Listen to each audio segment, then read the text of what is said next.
This episode of Going in Raw is sponsored by Liquid IV. Summer is winding down, and that means it's time for all the fall rituals we look forward to this time of year, like weekend football or the return of pumpkin spice everything. One fall ritual that deserves to be added is daily hydration and energy from Liquid IV. One stick of Liquid IV Hydration Multiplier Plus Energy delivers 100 milligrams of natural caffeine plus 3 times the electrolytes of the leading sports drink. An all-in-one formula that hydrates you better than water alone and leaves you feeling focused and alert so you can accomplish all the things you want and need to do. So tear, pour, and live more and start a new fall ritual with Liquid IV. Get 20% off your first order of Liquid IV when you go to liquidiv.com and use code RAW at checkout. That's 20% off your first order when you shop Better Hydration today using promo code RAW at liquidiv.com.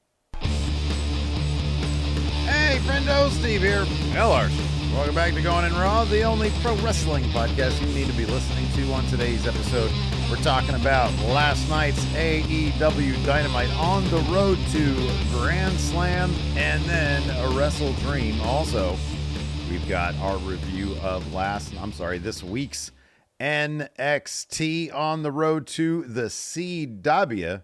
That's right. They're going to be making their debut, I believe, in 2 weeks in Chicago on 2 weeks. network television. Big network television deal for NXT. It's a massive step up. Huge step up. They're looking to get 1 million viewers, Larson. See if they could do that with Phil being on the show. Yeah, man. Oh, CM Punk, huge draw. He's in the thumbnail of today's episode, Larson, along with a busted-ass TV with the AEW Rampage logo on it, along with the big stamp that says, canceled? Is it the end of This is Rampage? This is Rampage no more. So John Orand of The Puck earlier this week offered up some details on AEW's new TV deal with Warner Brothers Discovery, and that pact is said to be 3 years in length with an option for a 4th year. It is worth about $170 million annually. AEW program will be featured on TBS, TNT, and True TV. They're going to have a sports block on True TV, apparently. Is Impractical Jokers, isn't that what it's called? I think, yeah, right? I don't know if it's still on there. Is that like a sports show? I don't think so. No. The sport of human misery. Maybe, perhaps. Sport of pranking.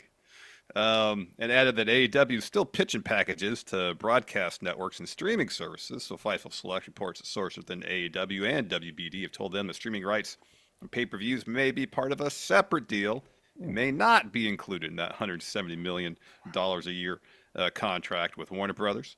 So let's go to Dave Meltzer when analyzing the best in the Puck's business report. He said the following, quote, "Our And's report was that AEW would air on TNT, TBS, and True TV twice a week. Now, if there are only 2 shows, Dynamite and Collision, and 3 stations listed, that would seem to indicate that True TV would get reruns or simulcasts. True TV is being rebranded as a sports station from 8 to 11 p.m. each night. They should bring back a 2-hour George Michael sports machine. How about that?" Man, that's me that'd saying be that, not so Dave Meltzer. Cool. Yeah, that's not the Wrestling Observer. That's Steve and that's Larson and Steve here, man. I love my sports machine. That'd be great. Anyways, Meltzer continues. This would confirm what another source indicated to us this past week, that Rampage would not be continued and that the 3rd show, likely called AEW Shockwave, given AEW just filed for a trademark for that term, would be the show being shopped around to Fox and likely others. All right. So man. seemingly Rampage, saddled since its inception with a god-awful time spot. Oh, yeah. 10 p.m. Friday night Pacific. Nobody wants to do that. Now people are out, at the bar, at the club, Partying, night bowling, karaoke. Dude, doing anything the streets, dark back alleys. Doing anything else but watching TV at that hour. Searching for nightwalkers. Again, doing anything else but watching TV at that hour. Nobody's watching TV. Even when we were teenagers, like Friday nights, it was the dead spot. I think they put for a while they put X-Files on Friday nights because it's like, oh, nerds don't do anything. Yeah, nerds will watch TV Friday night. That was the Which, logic from apropos to wrestling, I suppose. TV executives, apparently. So I guess the hope would be take Rampage off the crap time slot on Friday nights at 10 Get it on Fox Sports 1 at hopefully a more advantageous time spot. Saturday at 1 a.m. Yes. Then you get a show on a new network, maybe developing its own fan base on said network. And then next time, in 3 to 4 years, when the TV deal is up, AEW's in a better position because now they have a fan base on not one but two networks. Wow. They can play the networks off each other and get a better deal for themselves next time they negotiate a TV contract. So what you're saying is AEW wins again. That's a way of putting it succinctly, yes. All right, so I know it's funny because I know, and here's the thing, full transparency, yes, sometimes you got to go a little bit on the negative or salacious in order to get some of them views, but hats off to AEW for seemingly getting this deal closed if it's ever going to be actually announced. Well, apparently it might be announced as soon as next week. That makes the... We've been hearing that for a little while. That makes them seemingly super profitable at this point, man, which is awesome. It's good for wrestling fans, good for AEW fans. It's even better for the wrestlers, for people who work in the wrestling industry. It's great for us content creators because more stuff, or at least the same stuff, for us to review. I don't know if I want to add Shockwave to that. If Shockwave's a situation, if they actually get that done. Oh, if they get prime time on FS1, which I doubt because, what does FS1 air? Sporting events. Yeah. They usually happen during prime time. Yeah. So the odds of it getting a prime time spot probably low. It's probably going to be I don't even know what time because like on Saturdays or in college football season, that's all day. They're showing college football. FS1 schedule. What do they have in prime time though? Like, do they have college? It's probably just various sporting events and then studio shows, I would guess. Yeah, I don't know. Let's see here. Hold on. Thursday, September 19th. That is, in fact, today. Let's see what's going on at 5 p.m. There's something called Total Sports 360. After that, NRL Women's Premiership. The Cronulla Sutherland Sharks versus the West Tigers at 5 Oh, is that rugby? National Rugby. Yeah, maybe. What is this? More rugby. And then 7 p.m. Phillies at Mets. So there you go. Oh, it's baseball. The baseball. 7 p.m. on That's different... cool. They show rugby. Rugby's fun to watch. Oh, FS1. They could be on FS2, compete with bowling. Yeah, you can kick bowling off. Yeah. FS1. Oh, NASCAR. Well, Steve, NASCAR's the owner of a 300 ring, I would think you would appreciate watching some bowling. Oh, dude, I don't need to watch bowling. I am bowling. That's what I do. Where's your 300 ring at? I don't know. Around here somewhere, man. Ah, such a prized possession of yours. You've misplaced it. You know what, man? I got the memories up here. That's my prized possession, Larson. So yeah, they can wedge maybe FS2, maybe FS3, whatever FSP is. That's all good too. Syndicate on the regional. What's on the Fox network Friday evenings now? I don't think. Hey, what is replacing SmackDown? I don't, by the way? It's not going to be AEW Shockwave, Steve. Come on, man. Don't just dismiss it out of hand. Schedule. Let's see. Fox schedule tonight. What is on Fox tonight? Fox. Well, we won't look for tonight. We want Friday nights. Yeah, that's what I mean. Friday nights at 8. They probably got some new firefighter show or police procedural type deal. That's what half the shows on TV are. Tomorrow, here we go. A game of some sort? Is there a game tomorrow night? It says regular programming will resume at 5:30. Is there like a local game or something? Oh, maybe. I don't even know, man. I don't know. But anyways, it's probably some police procedural or a show about first responders. That's generally kind of like what half of broadcast TV airs these days. Yeah, right. Yeah, the hope has to be that they're making this move from Rampage to Shockwave because the hope is better time spot, more viewers, more revenue brought in to their broadcast partner because of this show. And then 4 years down the line, assuming the options picked up on the WBD deal, hey, now they're in a more advantageous position to negotiate an even better deal for themselves. Yeah. Can't disagree with any of that. Even if Shockwave doesn't happen, it's interesting that they are putting together something, they're packaging something together. Look, I doubt that if they didn't have the metrics or the relationships to justify doing something like this, then I doubt they would at least have an opportunity or a shot at it. Yeah. I doubt they would do it. It just doesn't. It wouldn't make any sense. Interesting also with what we were talking about. 170 million, if that's the number. Interesting stuff. given that that's away from the pay-per-view stuff, that's interesting because that's just more money. AEW wins again. Yeah.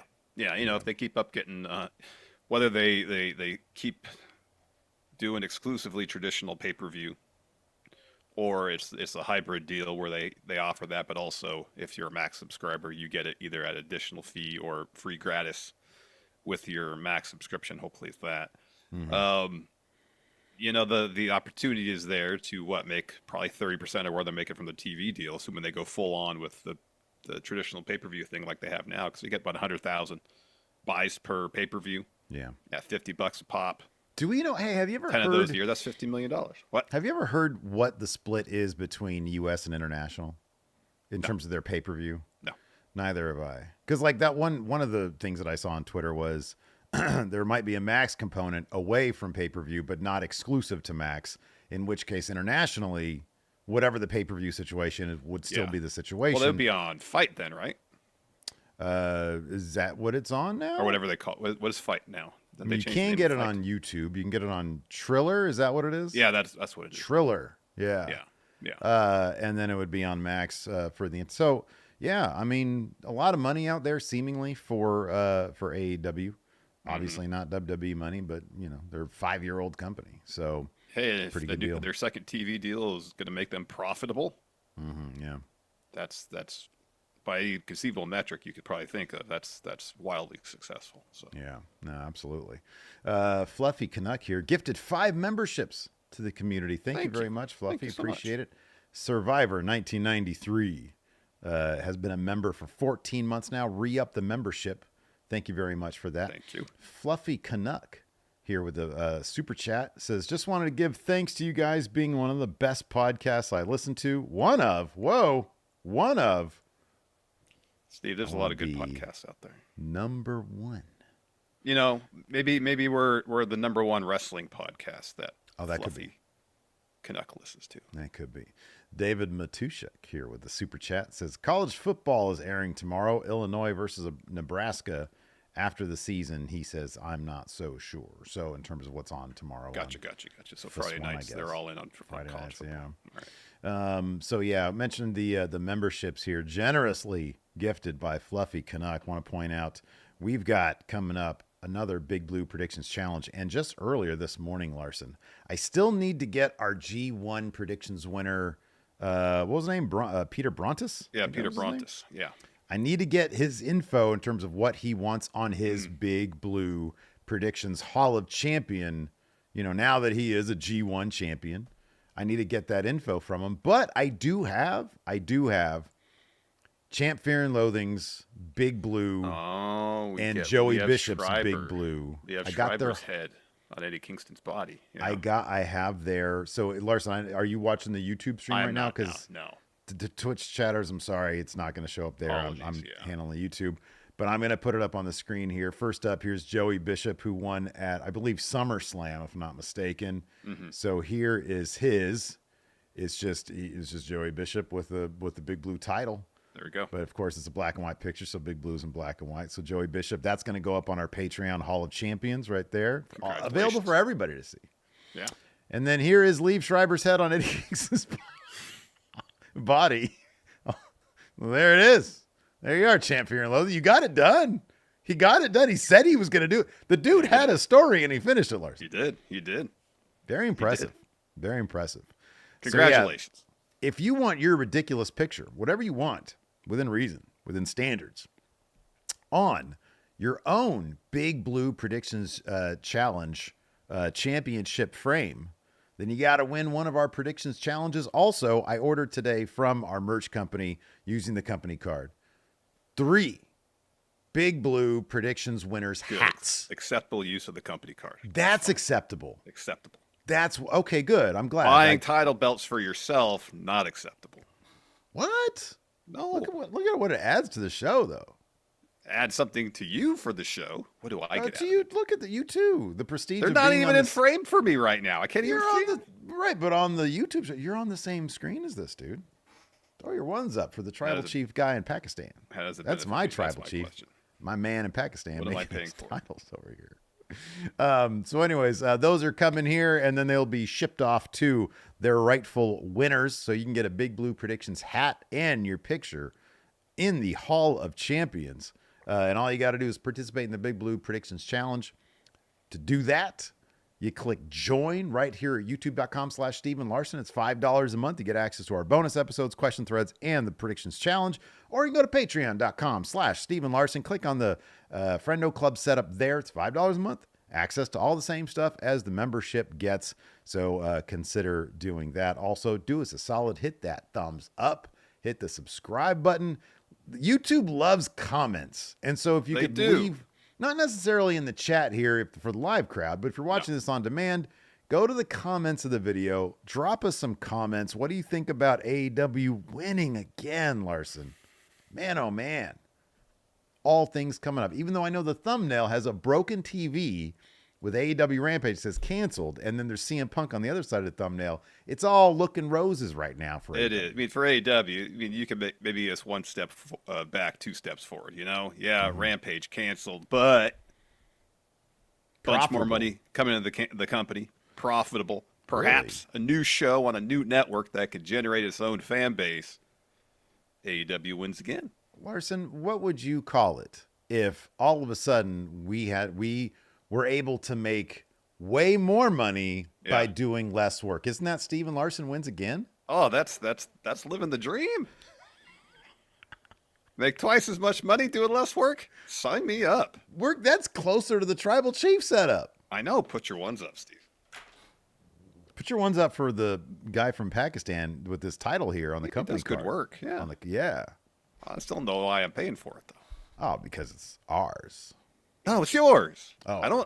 It's not over here part of the time. Right. Yeah. You know what, man? Here's the thing, though. You perpetually have that awesome painting of you, me, and Sid right there. Maybe I want a little piece of that. We didn't even pay for that. Sponsorships win again. Exactly. Hey, speaking of sponsorships, let's get some more of that money. Let's pay some bills. Let's do it. This episode of Going in Raw is sponsored by BetterHelp. There was once a time in my youth when I was quite a curious child, Steve. Like when I first got into baseball and I was buying baseball cards, I'd open the packs and I'd look at the back of the cards, study all the stats and try to memorize who hit for what average and what year and all that type of stuff. But somewhere along the way to adulthood, I kind of lost that curiosity. Even when I find something that I want to learn, the drive to actually learn that isn't there. Yeah, I kind of feel that. I've seen it with my own kids. They're constantly learning and growing, and I don't know, perhaps it's due to everything we have to concern ourselves with as adults. I've found that sense of curiosity certainly isn't what it used to be for me. But therapy can help you reconnect with your sense of wonder. And if you're thinking of starting therapy, give BetterHelp a try. BetterHelp is completely online and designed to be convenient, flexible, and suited for your schedule. All you got to do to get started is fill out a brief questionnaire to get matched with a licensed therapist, and then you can switch therapists at any time for no additional charge.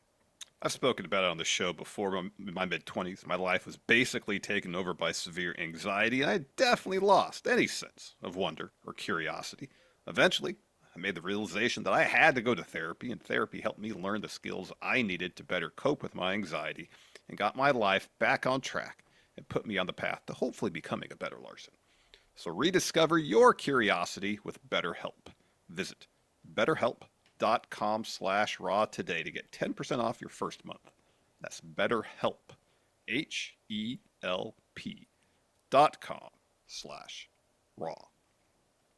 And let's get a word from our sponsor, Liquid IV. Football is back. The weather is getting cooler.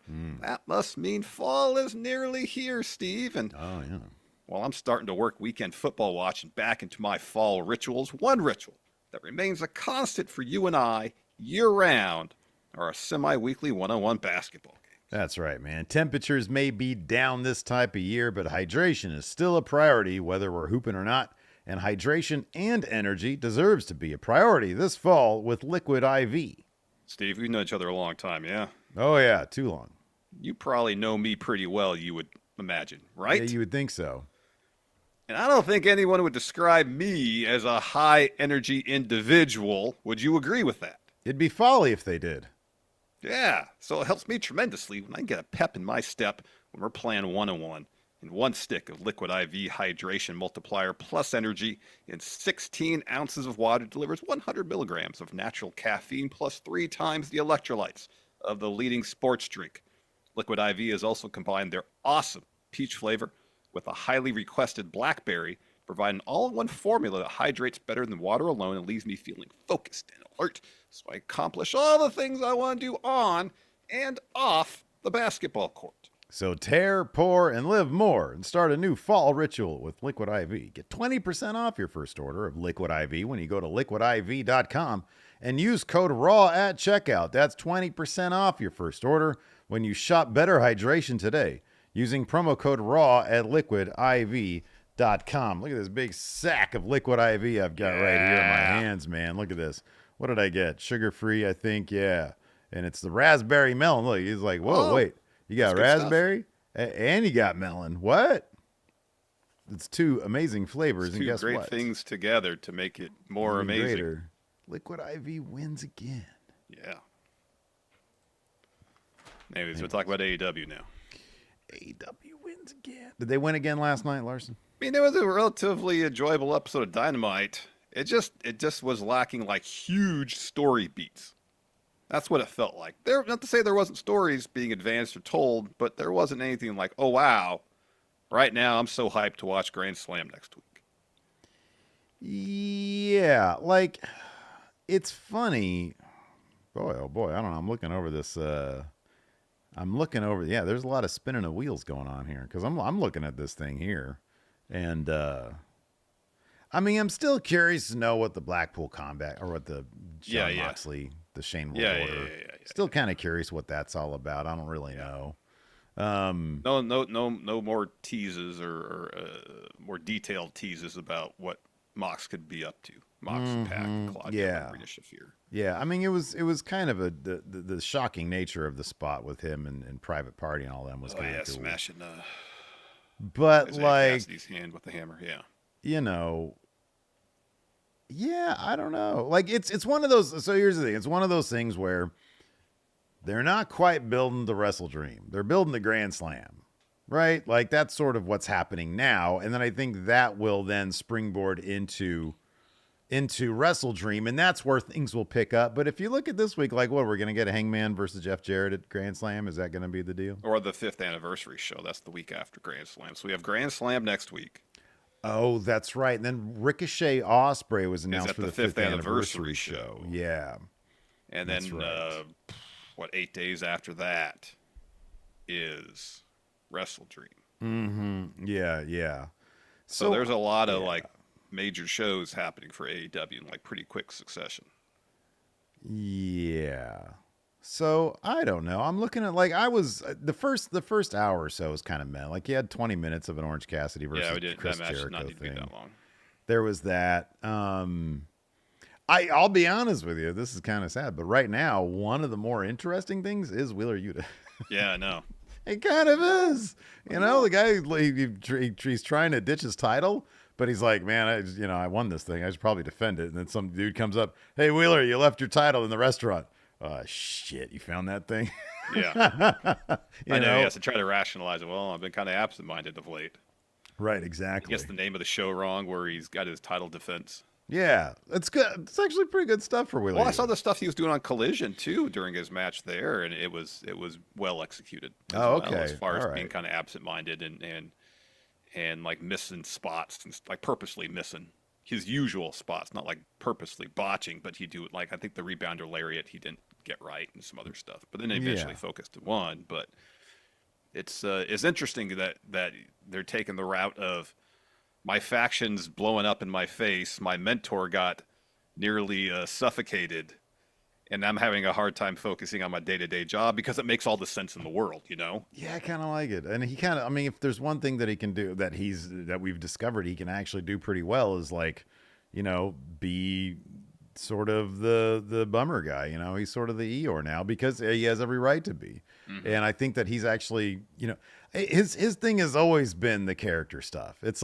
he's running with this crew that's a bunch of, oh yeah, we're going to go beat you up stuff. We're going to tap you out. And that ain't him. He just doesn't have the presence for that. But he can have the presence of like angsty. Mm-hmm. I think he can do that. You know? I think so. I think he can and too. so far he's doing that pretty well.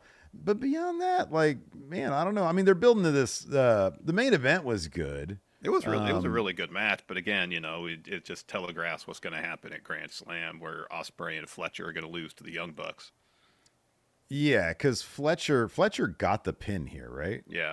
Yeah, and so he's going to eat the pin. That sort of evens out for that tag match, I would think. Yeah, I would think so. You know, and there was some furthering of the heat between Okada and Takeshita.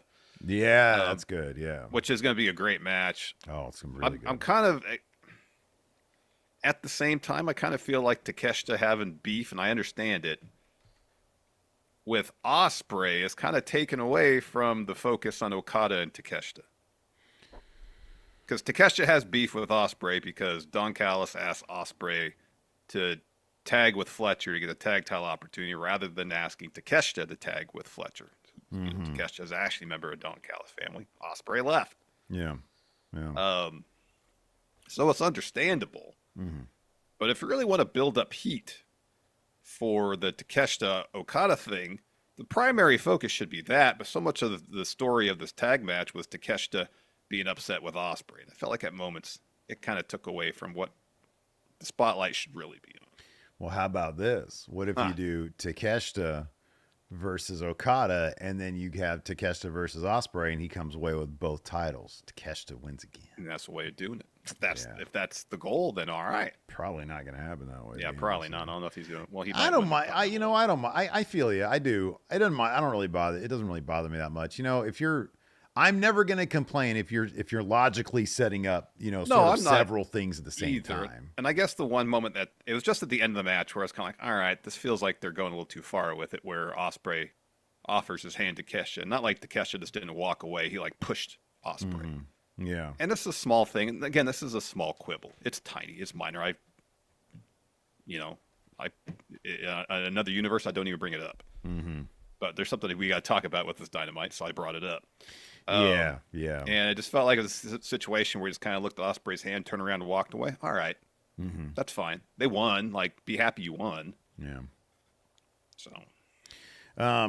Let's talk about Nigel McGuinness. They ran a nice little video package for him. Really well done video package. And I understand there's a bit of, we talked earlier in the pre-show on Twitch about being plugged in to the internet wrestling community. And I said, between you texting me, Mr. Dope texting me, that's kind of how I consume IWC conversations these days. Because it's just so, as I think a lot of people have pointed out this morning, when you have like prominent members of the creator community at odds, it just gets to be a bit much. And it's just, there's so many disingenuous takes out there. But I have seen some discussion about the nature of this Nigel McGuinness, Bryan Danielson feud. Yes. And it's funny because the way Dope and I were talking about it this morning, my point of view was, you have a story there. Mm-hmm. It's not a story that's been written. It's a story that's just played out in life. And in wrestling, you can do that. You can present those stories, right? And the ironic thing is, when they actually do try to write something, it's dog shit.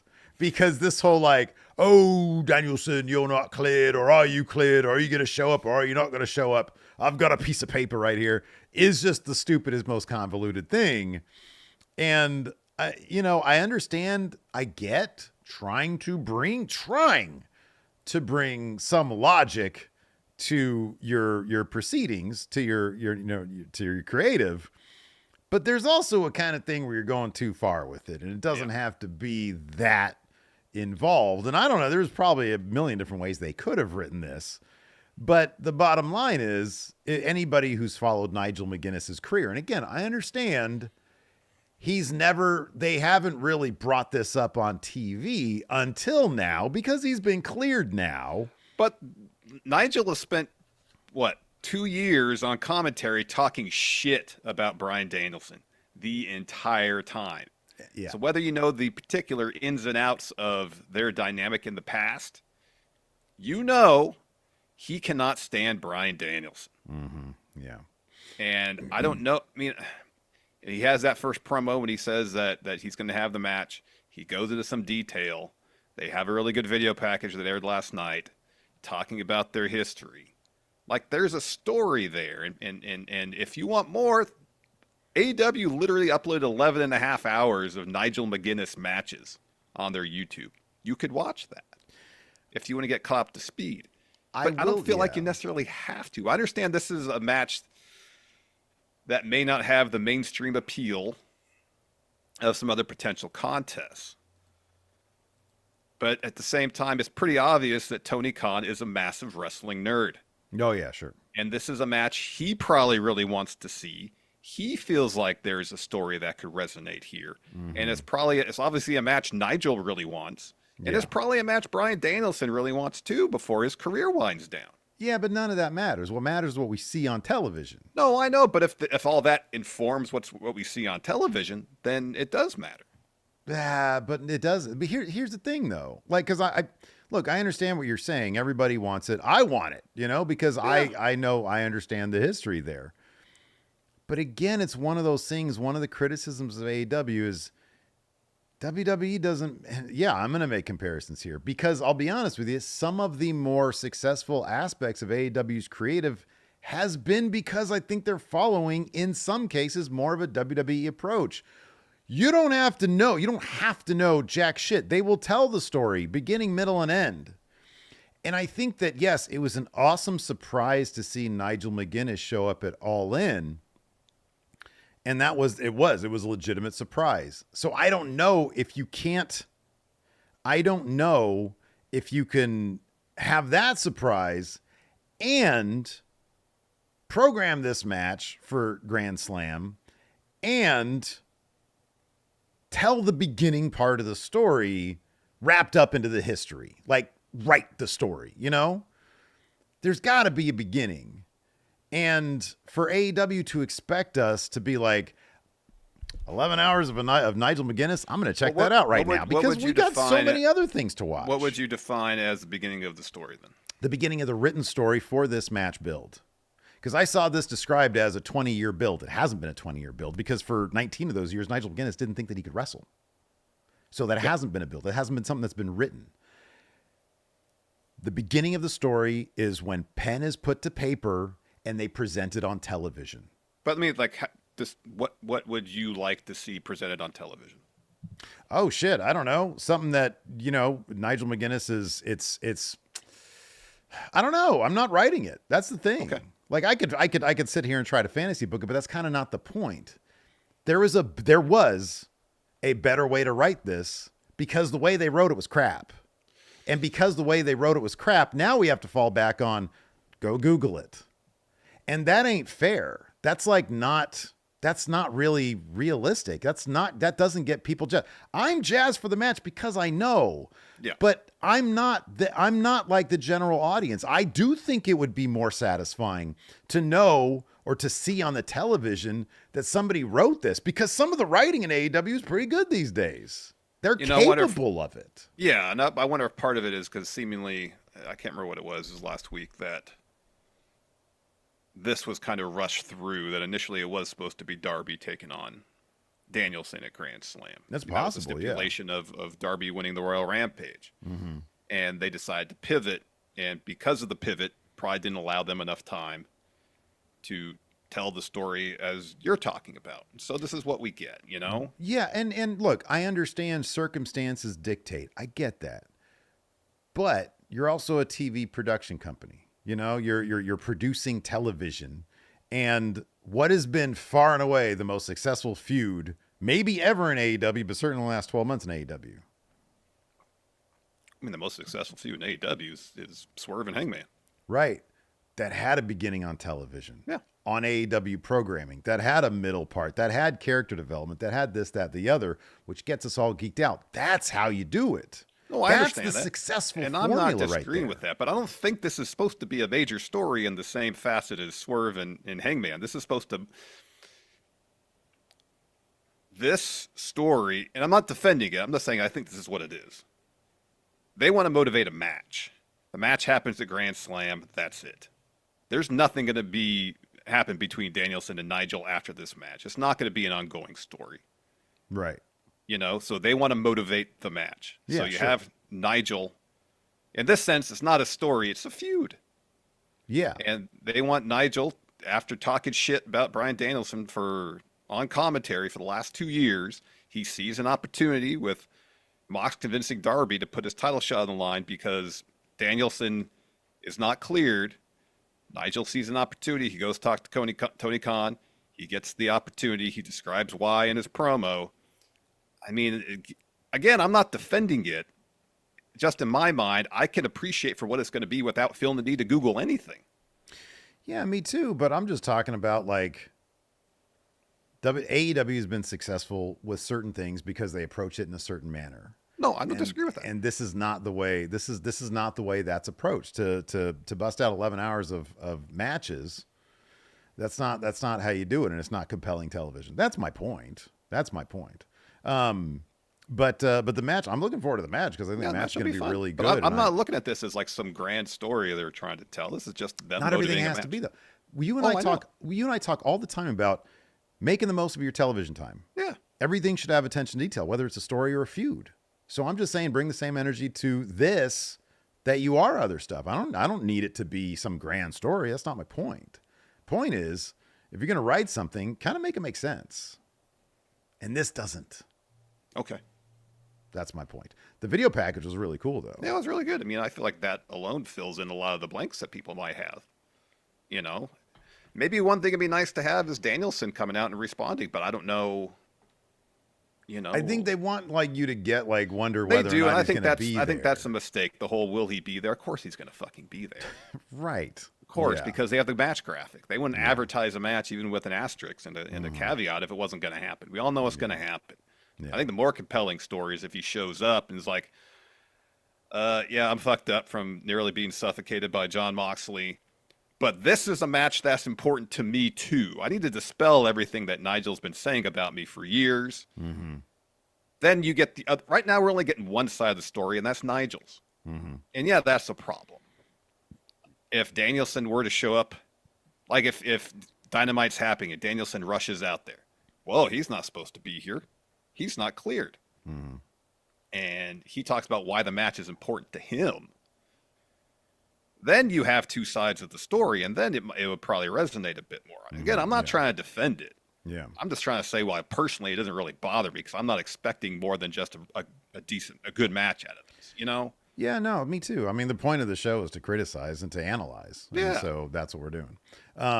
But no, it should be a good match. And I understand, but my point is I understand both sides of it. I really do. I get. It's like, yeah, you know what? Nigel's been incredibly consistent about his criticism of Bryan Danielson since he's been with the company. Yeah. But at the same time, I understand people who are like, you know what? It's televised pro wrestling. You should be paying attention to detail and putting a little bit more effort and thought into how you're presenting that. That's my point. No, I understand. I don't disagree understand with that. I think if you had Danielson's side of things, I think it would help flesh things out quite a bit. But yeah, I don't know, what necessarily other than the angle of is he going to be clear or not? What's precluding him from participating in the build of this match? Yeah, for sure. Like, why not even have like a interview via satellite or something like that? You know what they should have done? Is Nigel's like, hey, Danielson, look at this stained jacket that cost me $7,000. Because that's a great way. Let's go ahead and dive into this. It dumps $200 a change into Danielson's Prius or something like that. Did you go back and look at it? You're like, $200. It's $200. It was even, when they showed the replay, it was even less than I thought it was. Dynamite started with, again, hey, this is a good idea. Do what WWE does, show people arriving to the arena. Yeah, it was very much a WWE thing. Yeah. You're on the right path. Then we had with Jon Moxley showing up in his medium-sized white T-shirt. Yeah. And Claudio, for that matter. He's got the medium. Yeah, he's got the small on. It opened up with Orange Cassidy versus Chris Jericho, and the finish of this match sort of illustrates that we know where this is going to go next. Chris Jericho tried to hit Cassidy with a loaded fist. He had like a roll of quarters or whatever in there. Because he had a bunch of quarters in his car, yes. That's the irony of it, yes. Right, yeah. So he's got it loaded up. And then they did this wonky ass thing where at first I kind of appreciated the coordination here, but then when I went back and watched the replay, I was like, that was stupid. Yeah. So Cassidy, No, that was my reaction live. Was like, that was clunky. Okay, yeah. So Cassidy, I think it was because I was half-assedly paying attention the first time. Yeah, that's the only way this works, dude. Cassidy sort of kicks Jericho, and the roll of quarters goes flying, but really he just tossed it to Orange Cassidy, who then hits him with the Superman punch to get the win here. So clearly Jericho is going to be like, Orange Cassidy, you cheated to win, so we're going to run this back. Ugh. This match did not have to be 20 minutes long. It did not. It did not. I agree with that. Yeah, I can't believe. I mean, I guess they're trying to tell a story, but I don't. And large parts because Jericho's involved and he needs to take a break. At least I feel like he needs to take a break. Yeah, man. Yeah. Yeah, we don't need 20 minutes of this, and we certainly don't need 20 minutes of a rematch. No, we do not. But we're going to get it probably at the 5th anniversary show. So then we get a Blackpool Combat Club promo. This was last week after Dynamite. And they kind of shot this in a similar fashion as the one that opened Dynamite last week.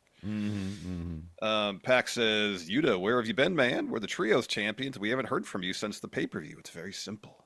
Next week, we have a championship defense, so it's time to come to work. We'll see you next week. Claudio says, look. Next week. And Claudio is like dad of Blackpool Combat Club. He says, look, I'm not mad. I'm just disappointed. I thought I taught you better. Obviously, you're old enough to make your own decisions, but do us one favor to help us defend the Trios title. Then Mox steps in with Marina Shafir and says, Wheeler, I know it's a lot, but I believe that you have the strength inside to do the right thing, but it's your choice. You're free to leave. You're not trapped. You can do whatever you want. But you have a personal responsibility to the greater good. If you have to look yourself in the mirror every morning and wonder what type of man, or so you have to look yourself in the mirror every morning and wonder what type of man did we teach you to be. Was that a Mussolini quote as well? Oh, I don't know. Did you see that? Like that first week? Tread lightly. Tread lightly, Jonathan Moxley.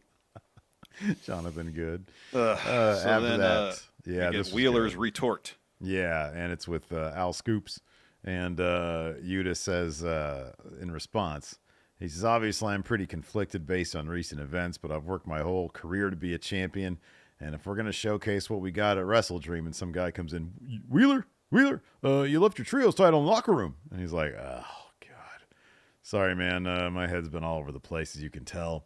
If there's one thing I've learned from Bryan Danielson, it's that you don't change who you are just because people are around you are changing. I'm a fighting champ, so despite what those other guys do, if they want to defend the trios titles at Grand Slam, I'll kick whoever's ass I have to. Then we got Hook against JD Inc. My goodness gracious, what an appropriate name. Yeah, because a lot of tattoos. I've never thought that I could see a person with too many tattoos. I think I found that guy this week on Dynamite. Well, I mean, like, did he have them all over his face too? He didn't, but like the complexity of some of these tattoos. Yeah, there was a lot going on. It was like he had like his whole body was like one of them fractal designs, man. Yeah, you look at his body and you sort of relax your eyes, and then you see like a sailboat. Yeah, what is that? It's an iceberg. It's too much. Way too much. Okay. All right. Anyways, Hook wins this really quickly after Red Rum and Roderick Strong was on commentary. He was pretty funny. Yeah, he's pretty funny. He's just razzing Taz there. Yeah.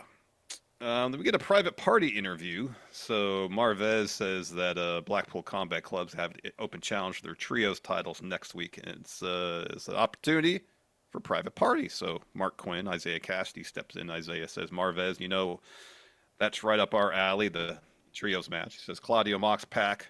I said it to y'all three last week. I'm going to say it again. You wanted to fight. All you had to do was ask. And so Mark Quinn says, take the shots away. What do you got? 2 guys from New York ready to fight. Cassidy says, speaking of New York, why don't we do it next week at Grand Slam? Put the trios titles on the line. We'll find somebody else. And we were going to leave, but I want to get this off my chest. Mox, I'm talking to you. Listen, I'm being so dead ass right now. You want a war? Let us be your first battle. Expect the unexpected. Bad move. We find out the response later. Yes. After that, we have a Christian interview talking about the title match contract. He says, I can stand here and talk about myself all day long, but I'd like a moment to talk about my son, my prodigy, Nick Wayne. This Friday, he's got a 4-way against Rocky Romero, Lio Rush, and Kip Sabian. Now, the importance of this match can't be understated because this is the start of his road to glory. He wants to be like LeBron and Bronny, man. He says, I want to hold the title at the same time he does. He says, now that'll make for an uncomfortable conversation piece in the Moxley household because I know your husband, he's talking to Renee, because I know your husband, John, has some designs on the world title. The only problem, Renee, is that he doesn't have this. He's got the contract. And he says, now I'd like you to be a professional for once and address me by my proper moniker. Go ahead and do it. And then she calls him the undisputed next AEW World Champion. Nick walks off. Christian follows and steps up to Kip Sabian. Christian tells me, I see you again. I'm going to put you in the dirt next to your dad. Yeah. Whew. Ouch. So then we got Serena Deeb and Mariah May teaming up against Queen Aminata and Yuka Sakazaki. A fun bout that ends in DQ.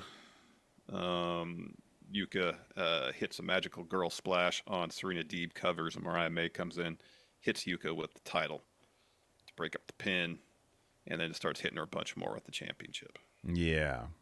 Fun match while we got it. Again, they really need to make it. I'm just happy Queen Aminata was in there, didn't take a loss. Yeah. Because that shouldn't happen. Nope. Start building her, man.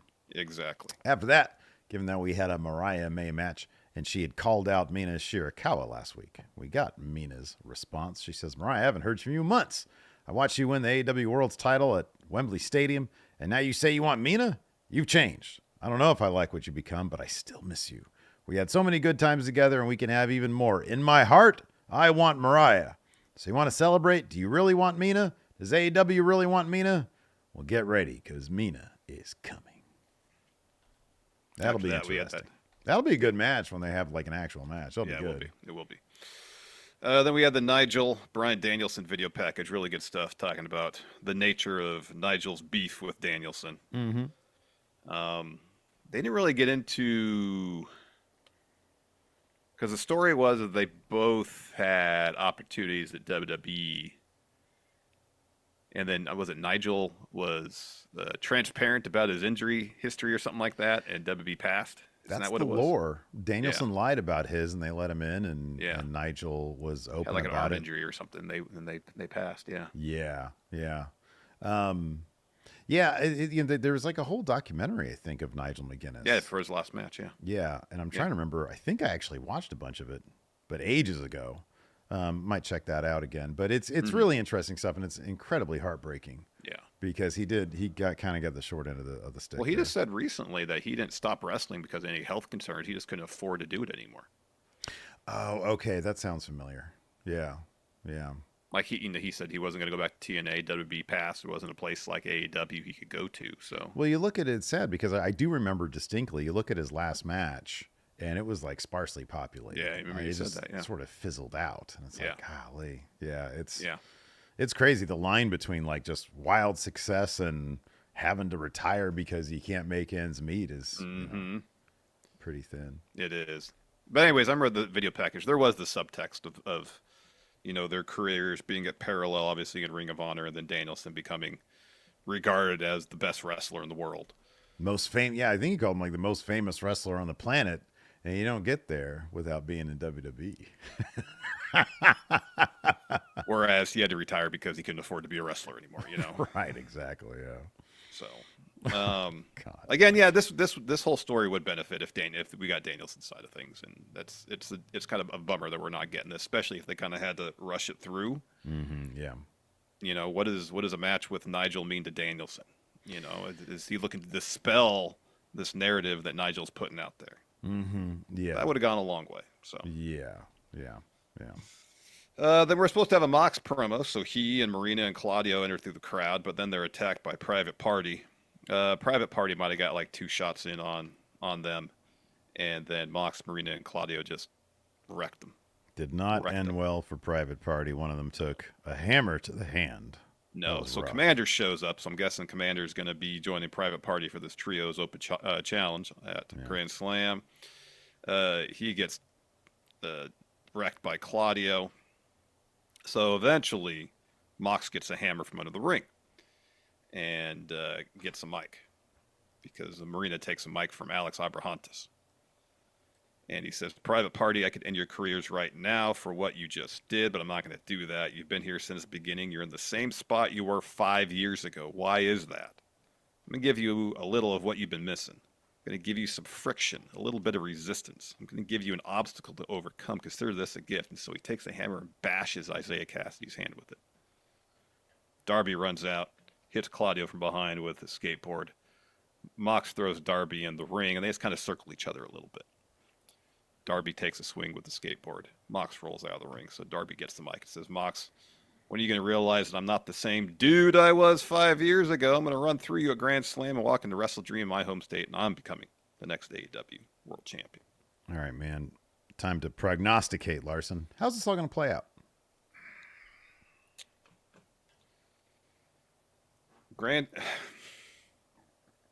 It's hard not to think about Shane McMahon right now. If the idea is that Shane's behind all this, and Grand Slam makes all the sense for him to make his first AEW appearance, it's in the old WWE territory. Mm-hmm. And he, Mox wins. Darby has to basically get to the back of the line to earn a world title shot. We get Mox and Danielson at Wrestle Dream. Mm-hmm. And Darby has to, even though I don't think they really do much with the rankings anymore, Darby has to do whatever he can to climb back up those rankings. I don't know if Mox beats Danielson at Wrestle Dream or Let me ask not. you this. What? Let me ask you this. Sure. Is there any chance, so maybe they do the Shane O'Mac thing at Grand Slam. Yeah. Mox gets the win. But because of how it happens, it gets super muddied. And somehow Darby ends up in a triple threat at Wrestle Dream. It's a possibility. And they do sort of, and I know it's a different situation, but they do Daniel Bryan at WrestleMania 30, where he comes out of the triple threat that he shouldn't even been in. It kind of feels like they might do shades of that. That could be. That would make sense. Yeah, possibly.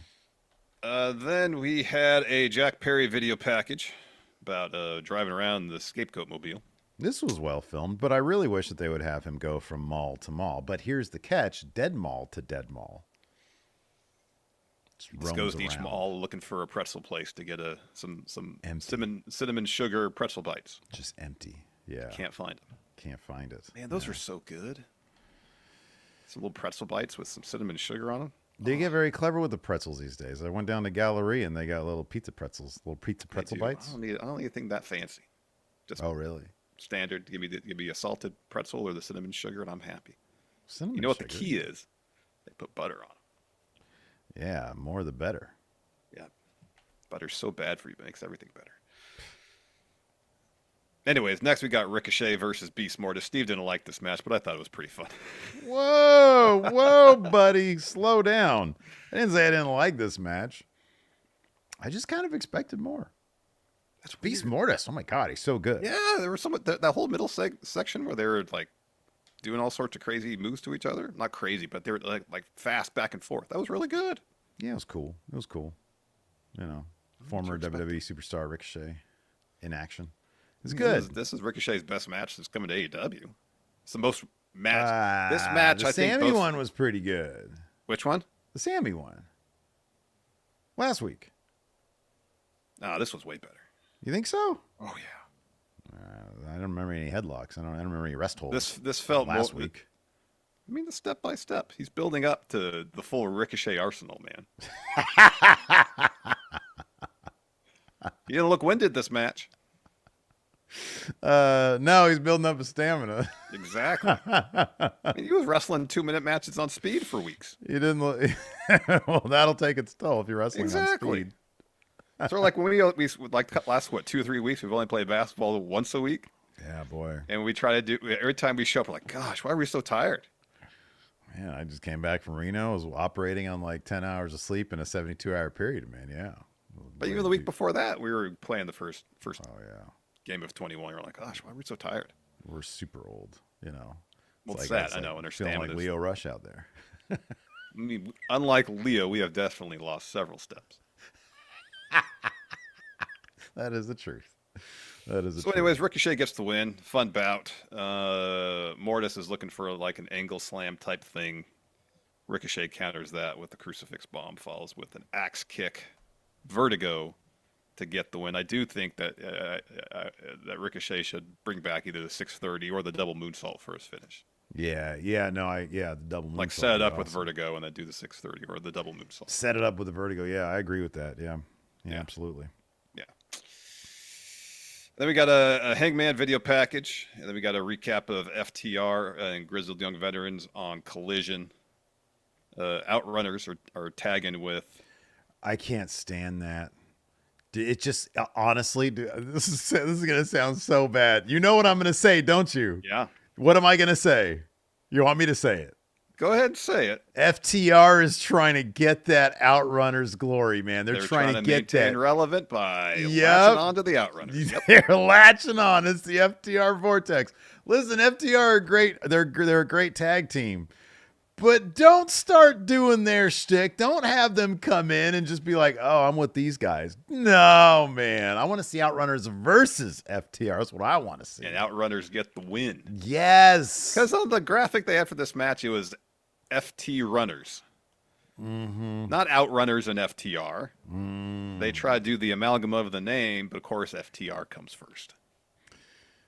Okay, so it does make more sense than I don't disagree. TR, but it just kind of feels like, all right. Yeah. What's going on here? Hey, they've got a history of that, whether it's FT Randy Orton or whatever they called him at the time, Revival KO.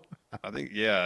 I don't think if they had a proper name back then. No, I think it was Revival KO. CMFTR didn't make a lick of sense, but it's probably because Punk was like, all right, if we do this, my name comes first. I don't care how wonky it is. Yeah, no. And then FT Runners, man. When they shook hands and Cash made that face, I'm like, get out of here, man. Yeah, that thing. Yeah, nah, that's man. Outrunner stuff. Anyways, they're taking on Grizzled Young Veterans, Beast Mordos, and I can't remember who else was tagging with them. 8-man tag match. Is it Leo? It's not Leo, is it? No. Leo's with the other guys. Leo's in that match with Kip Sabian and Nick Wayne. Yeah, that's right. Yeah, he's in the 4-way, Yeah. So then we had a Hangman Adam Page interview. He comes to the ring. Shivani's. So they changed up Hangman's entrance a little bit. So he comes out of the heel tunnel. He did look over his shoulder at the face one. Mm-hmm. And now when he makes his entrance, he's silhouetted. Yeah, it's cool. As he walks down the ramp, which doesn't happen in wrestling. Yeah. So it's a nice touch. It is a nice touch, yeah. So he should still be coming out of the face tunnel, though. Just to be like, fuck it. You know what I mean? Alternate. Oh, that's good. Ambiguity. Yeah, some weeks. I like it. Depending on how he feels. Mm-hmm. Mm-hmm. So anyways, he comes to the ring. Shivani asks him about, what he said last week. And Page just started airing grievances. He says, I've watched and I've listened for a long time because I knew a day like this would come. A day would come when Swerve Strickland was dealt with and he'd be gone. I knew that it wouldn't be just Swerve who needed to pay for what happened to me. There'd be dozens and dozens of other people who stood behind him. People who protected him from me. People who supported Swerve. Apparently, I'm surrounded by them now because the crowd's booing him. People who should cheer Swerve, people who would cheer Swerve all the way to the world title, people who would cheer Swerve through every defense, people who would cheer Swerve when he was locked in a cage with his fate. When I hear those voices, I'm reminded of the 4 months I sat at home suspended and I heard their voices cheering him on. But I remember hearing another voice cheering Swerve on. I seem to hear another voice loud and clear above them all, a voice coming clear from the commentary desk. So he turns and looks at Shivani. Yeah, man. And Shivani rightly is starting to crap his pants. So he brings up Jeff Jarrett. And Page says, Jeff Jarrett is not here with me. You are. Do you understand me? Oh, man. So he starts to back Tony to the corner. Well, Double J's music hits. He comes to the ring. Crowd goes crazy, by the way, too. Yeah, he's Jeff Jarrett. Boy, what a different tone that is. Jeff Jarrett 2024 is great. I was thinking about it last night. Like, what's the difference? Really, what's the difference between 1998, 1991, anything Jeff Jarrett prior to like 2020 and then Jeff Jarrett now, at least in my evaluation? And what conclusion did you come to? Jeff Jarrett, in his days in WWF and WCW, felt like he had an amount of arrogance that wasn't necessarily earned. Now, there's humility to Jeff Jarrett, and it makes him more relatable. Being older does that. I think also within the context of the time, he felt, what's the word? Not fresh. Yeah. Trying too hard, to be honest with you. There was a lot of that. He would try too hard, and there, like, yeah. You had guys like Steve Austin, you had The Rock, guys who Mankind in his own very unique way, Mick Foley in his own very unique way, Triple H, guys who clearly adjusted and were just found what was cool. You know, like there was a reason they were on Saturday Night Live. There was a reason they were on, the cover of TV Guide. Yeah, they captured the zeitgeist. Yeah, absolutely. They were part of the zeitgeist, like they were cool. They were cool. Yeah. Jeff Jarrett wasn't. No. And you can tell he wanted to be part of that, because who doesn't? But he was too USWA.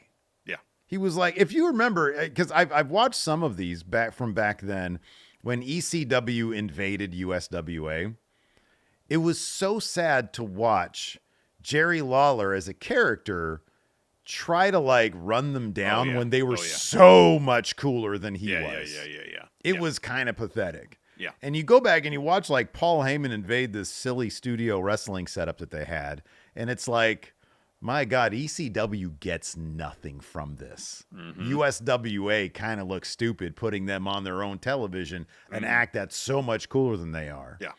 And that was kind of it. You had this USWA type character who's just trying to be relevant in an age where the Attitude Era in ECW was the cool shit, and it just didn't work. Now you can take all the fun things that he did. And again, I shout out Deadlock for this, for spotlighting a lot of the fun, under the radar fun stuff that Jeff Jarrett did in TNA, especially.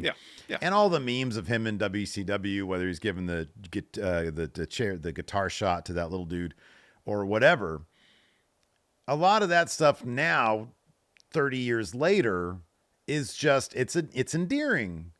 And the fact that he's still in really good shape, and like you said, especially the humility aspect of it, the old veteran who's been there, seen it all, has gone through his own issues as well, and come out on the positive end of that, which is inspirational, legitimately. And I've seen so many interviews with him, and he does come off as a very pleasant guy, and he comes off as a humble guy, and so, you love to see that kind of stuff. So there's a lot that's gone down in 30 years. Absolutely. So, absolutely. Anyways, where was? Oh, they're brawling, and Jarrett just wants to keep getting after Paige. Jay Lethal's out there, Satnam Singh's out there. They're holding them back. Eventually, Jarrett asks for Mike. Says, Hangman, I'll be damned if I'm going to sit back there and let you put one finger on Tony Schiavone. As a matter of fact, there's an entire dressing room in the back that wants to beat the hell out of you, and the last outlaw is at the front of the line. I'm going to make a promise to you. If it's the last thing I do in my career, somehow, some way, someplace, the last outlaw is going to kick your ass. What if Hangman retires Jeff Jarrett from in-ring competition, Steve, and in the process wins the Texas Deathmatch title? Yeah. Do we know who the lineal Texas Deathmatch champion is? Is it Hangman? People had to beat Jeff Jarrett. Yeah. I mean, Hangman beat Jeff Jarrett in the. But Jeff Jarrett had to have been beaten by somebody else, I would think. Oh, I don't know. Maybe along the way, in between those. I don't see why he's Jeff Jarrett. Because Tony Khan doesn't know what he has on his hands. Come on now. Let's get one last world title run for Double J. I don't know if that's necessary. Have Jeff Jarrett retire Danielson. Get that Danielson rub. Yeah, man. You might be onto something. So anyways, after that, we got a Ricochet interview, but then Ospreay steps in and is like, hey, sorry if there's any heat between us. Because he's been trying to motivate Ricochet to get some wins so he can have the match, because Ospreay really wants the match against Ricochet. And Ricochet says, you don't have to apologize. You told me to get some wins. And that's what I've been doing. From the moment I came to AEW, it's been everyone calling me out. Everyone is more worried about Ricochet than Ricochet is worried about them. And it seems that they're more worried about me than they are you, Will. So let me call you out. I talked to Tony Khan October 2nd on the 5th anniversary of Dynamite. It's going to be Ricochet versus Will Ospreay. We had some matches that changed pro wrestling these last few years. You've been on another level, but homie, I'm still Ricochet, and I'm out of this world. And October 2nd, you'll find out why. You'll be seeing me soon, real soon. Yeah. Boy, that's going to be, ooh, man. I'm telling you, Ricochet's warming up. He doesn't want to give you everything before that match.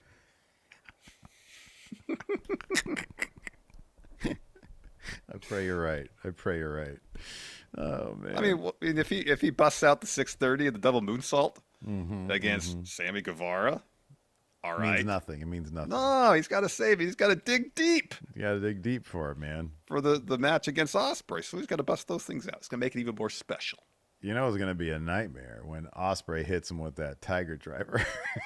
Because you know Ricochet's going to spike his own ass.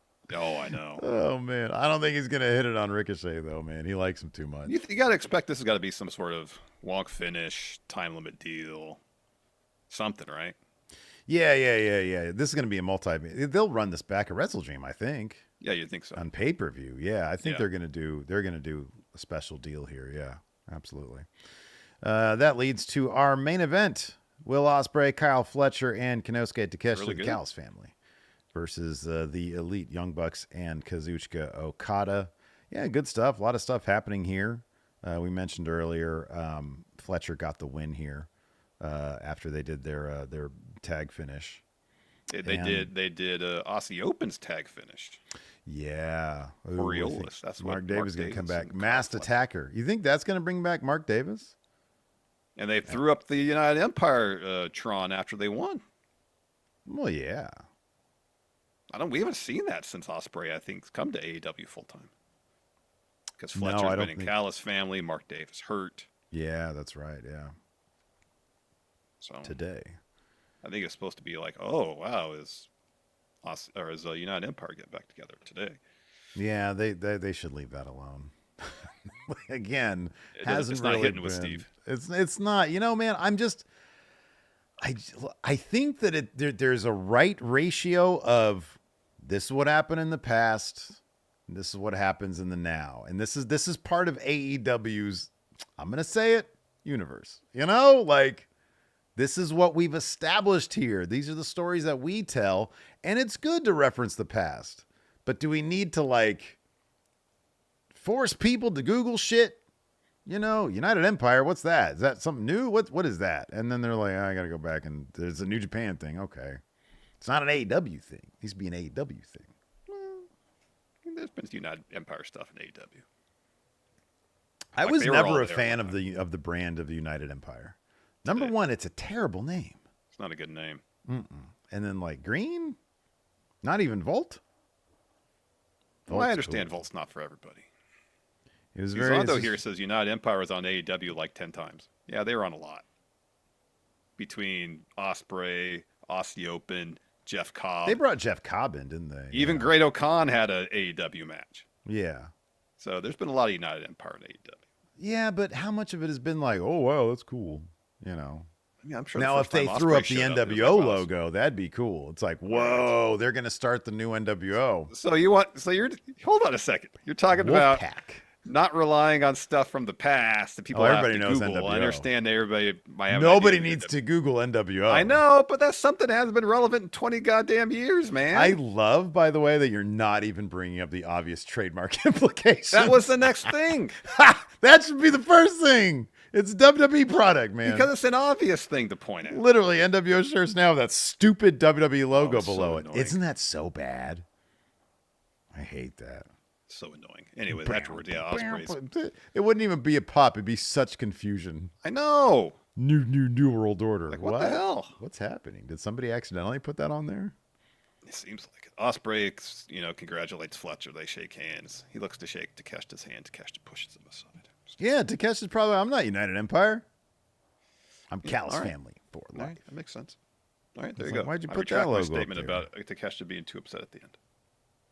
It's like, no, I'm not. That's not my logo. Put my logo up there. You ain't gonna be in Don Callis' family for very long either. Nobody should be in Don Callis' family No. much longer. Nobody should.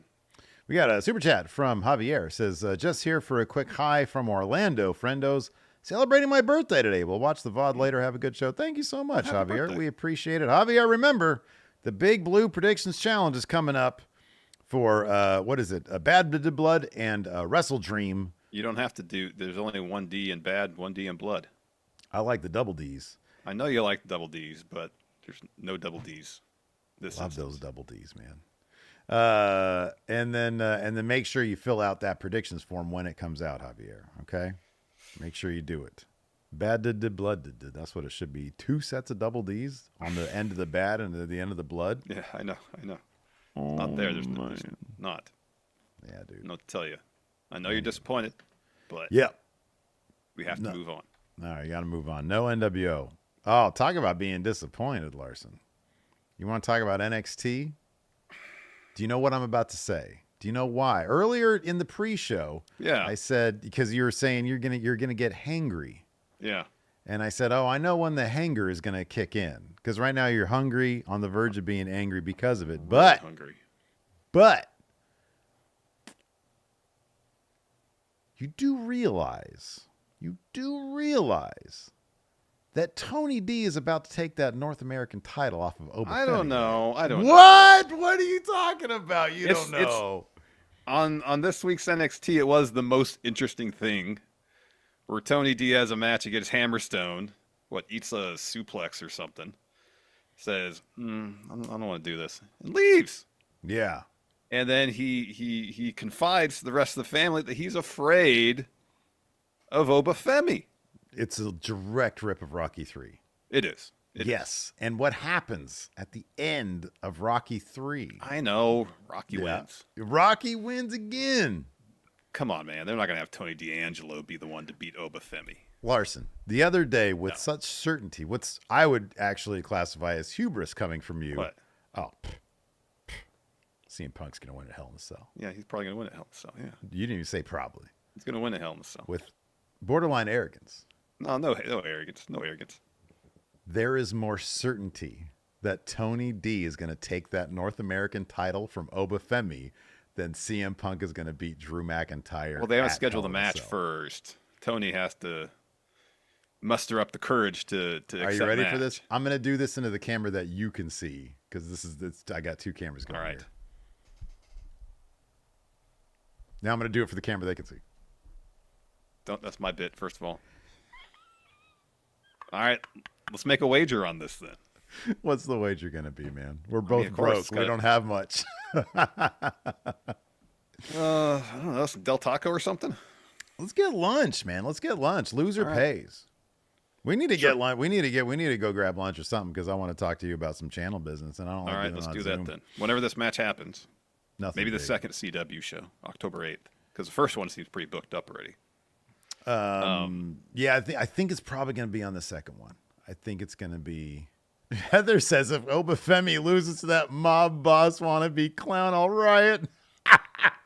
Hey, I'm with you guys. I want to see this just for Larson's face. That's all I want to see because Oba No, I Femi is your understand. Gunther in NXT. He's the guy who you think should never lose. And I'm kind of with you. I think they should Keith Lee this dude. Have that title and the title. Have him beat Trick for that title after Trick beats Ethan Page. I'm with you on that. That's why when I saw on social, because I watched NXT this morning, when I saw on social Tony D say, I'm afraid, okay? What do you want? I was like, no! He's going to beat Oba Femi. Oh, my God. No, I don't think. But here's the thing, though. What if they do the training montage, all that stuff, like they would in a Rocky movie? He gets to the ring with Oba Femi. He musters up some offense, and he still loses. I think that would be wildly hilarious. I think that'd be hilarious. I don't see that happening. Come on. Of all the people in NXT they could line up to beat Oba Femi, would you even put Tony D'Angelo in the top 10? Yeah. Oh, yeah. Yeah. Top 5. Absolutely. No, before NXT last night.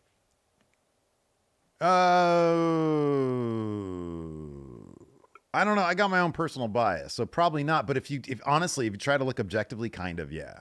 Because who else is there, dude? Who else is there? They already had him run with the Heritage Cup. That's like kind of a and precursor. that didn't go terribly well.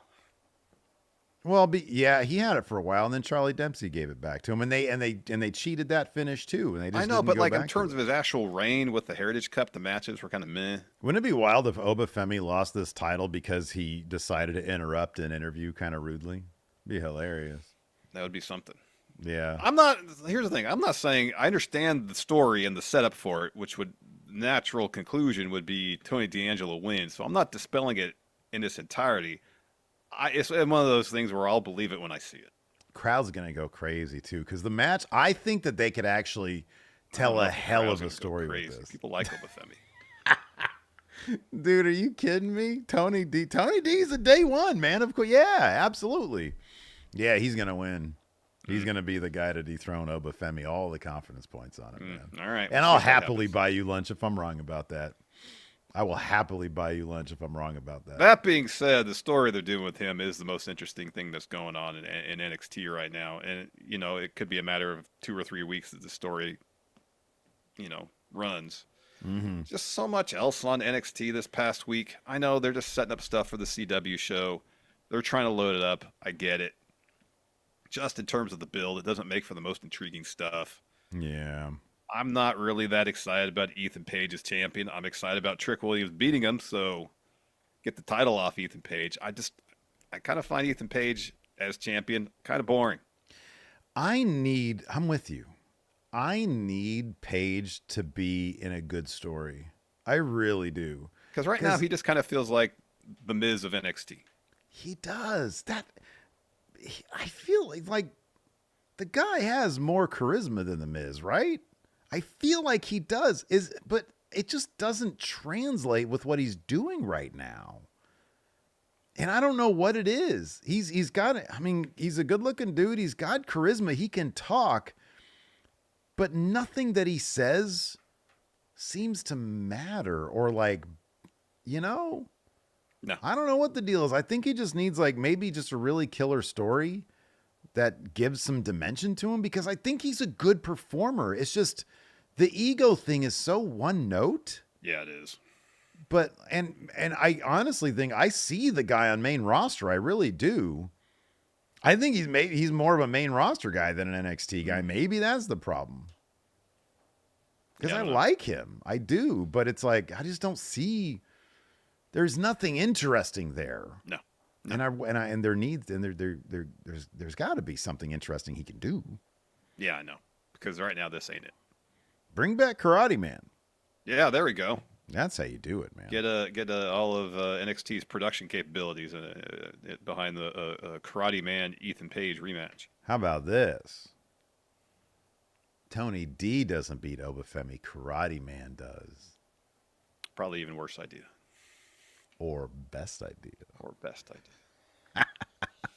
It was cool that Tyrese Halliburton, 2-time NBA All-Star, Olympic gold medalist. Former Sacramento King. Yes. Huge wrestling fan, obviously. Yeah. Was on NXT, as was seemingly the entire Indiana Pacer roster. Yeah, right. Yeah. All sitting front row. That was neat. I like that he talks shit. He says, I'd boo too if I was forced to be an Orlando Magic fan. Yeah. It was a good line. Yeah. I wish he did the voice switching thing. I got to send you one of those videos of his voice switching. It's hilarious. Oh, I haven't seen that. Yeah. I told you about that before, right? He kind of talks soft like this, and then all of a sudden he'll have a really deep. It's crazy. I'll send you a video of it. It's weird. Yeah, send me a video. Punk was on the show. He wanted to make an announcement about his involvement on the CW debut. He's interrupted by Roxanne Perez. She goes on about what a huge fan of Punk she was, one of the reasons she got into wrestling, and then said, but I always liked your wife better, and now I realize I should have been a Drew McIntyre fan. Eventually Julia comes out. But at the end, though, it's revealed that Punk's role at episode 1 of CW show is special guest referee for the main event, Trick versus Ethan Page. Yeah. Yeah. That's cool. That's good, right? That's good. Oh, do you want a match instead? Why is he the guest ref? Oh, man. They're in Chicago. CM Punk, big deal. star power. Like, I understand all that. He From a saw story what Seth did. He's like, that from a seemed story fun. perspective. But he's got no beef with either of these competitors. No, but CM Punk. Seth being guest ref made sense from a story perspective. It did. Yeah. Punk being guest ref just feels like we want Punk involved in the show, which is fine. Yeah. But give me more. Oh, yeah. I can't be complaining about After I just said I don't care about more story for Nigel and Danielson, give me more story here. Yeah, no, well, after I was criticizing it for not having more story, now I'm like, it doesn't need more story. Yeah, exactly. What a couple of fucking hypocrites we are. Just massive hypocrites. No, but going back to that, I understand your perspective. I do get both perspectives about it. For me, the lack. Are we going back to the Nigel stuff? Yeah, it just move on. Honestly, this doesn't bother me either, but whatever. It's just wrestling. Yeah, no, it's Punk in Chicago. He's just, he's there to have some fun, so why not? No, what they should have done is debuted CM Punk's new talk show segment. Oh, that'd be good. No, you know what he should have said is like, hey, I cut a deal. The guys that designed my stuff is now designing NXT on CW, complete graphics overlay. And on the first episode, I'm going to give you a tour of our graphics facility. That would be compelling right there. A dedicated graphics facility for NXT exclusively. Right, exactly. Yeah, he walks in. There's like a couple of design nerds there. And he's like, what are you working on? What is this program? It's like, oh, it's Illustrator. What does that mean? It illustrates things. It illustrates. Oh, okay. But anyways, yeah, special guest. I like the Roxanne Perez bit. I thought that was cool. I should have been a Drew McIntyre fan this whole time. And then Julia comes out and then Roxanne tries to hit her and they kind of recreate the thing with Punk and AJ from, I don't know, fucking 30 years ago, whatever it was. Yeah. Kalani Jordan looks like she's going to have an open challenge deal with like Ren Sinclair, right? Isn't that what's going to happen here? Yeah. Ren Sinclair's addition to No Quarter Catch Crew has been fantastic. Yeah, it has been. She's been great. She's been really good. Yeah, that's been really good. That bit backstage where Dempsey says to her, you need to go out there and do something for yourself, make a name for yourself. She's like, I understand. And then she chops Dempsey.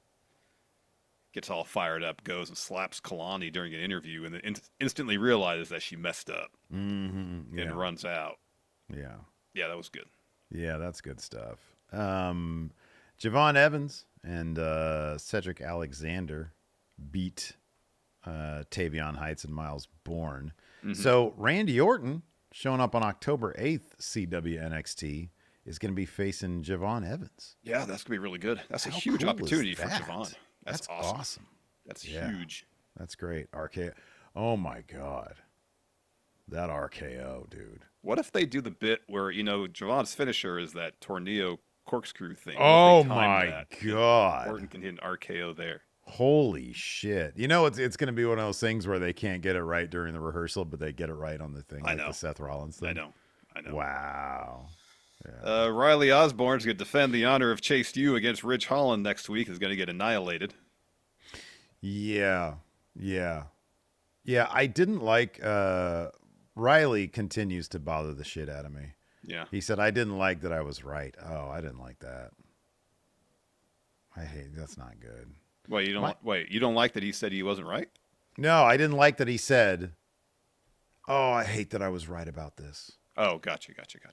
So you're just saying, I told you so. That's a different way of saying I told you so. Yeah, effectively, yes. What is this? Mike Stevens here with a super chat says apparently SmackDown's going to get an extra hour when Raw moves to Netflix. Wrestle Purist apparently tweeted about it. I think they have a decent track record. Yeah. Ibu. I'll look into that. Holy shit. We don't need that. We got a decision to make on our Friday nights now. We got it. We are already there. We got to do it. We just got to work that extra hour. I know. What the fuck? They called us. They called our bluff. Man, whoever's writing Raw, they need to double pay him and have him write SmackDown too. Because SmackDown ain't the thing right now, man. Gosh, 3 hours of. Hopefully he just dropped $5 to freak us out and he's lying. Anyways, thank you, Mike Stevens. Or not. Thank you, Mike Stevens. Let's see here. What do we have? Brooks Jensen versus Deion Lennox. Whatever. Brooks Spears. Oh, Waller and Theory are going to challenge Axiom and Frazier for the tag titles on the October 8th NXT. You think that the CW premiere is going to get over 1 million? I don't know. What did they get this week? Usually they're what, in the mid 600s?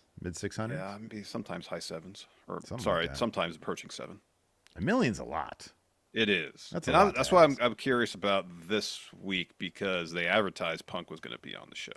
It's not. Oh, yeah. Should drop in a couple minutes. It's 12:56 right now. Usually it's around 1 Pacific. Usually is it the day after? So it would have been yesterday. Oh, God, that's right. Yeah, it was yesterday. Yeah, I don't know.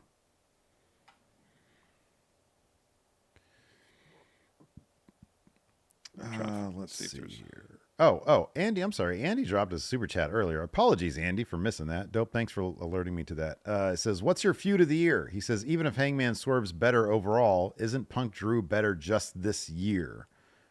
So just 2024. He says, Drew also had the same turn as Hangman.